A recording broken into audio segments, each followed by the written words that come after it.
Hello everyone! For today's video ay gusto ko lamang pasalamatan ang aking mga kaklase nung kami ay high school dahil sa mga pagkain ito na pinirepare nila at dinala nung kami ay mag-reunion last week. Meron talagang mga tao na very generous giver at alam na nila kung sino-sino sila. Maraming salamat sa inyo guys.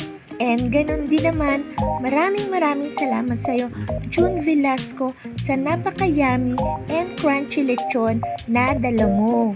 At ayan pa nga, meron pang mga cakes and fruits at napakarami talagang iba't ibang pagkain na nakaprepare at pinagsalunan namin lahat. At meron pa kaming mga Sharon nung mag-uwian na. O diba bongga? And thanks everyone for watching.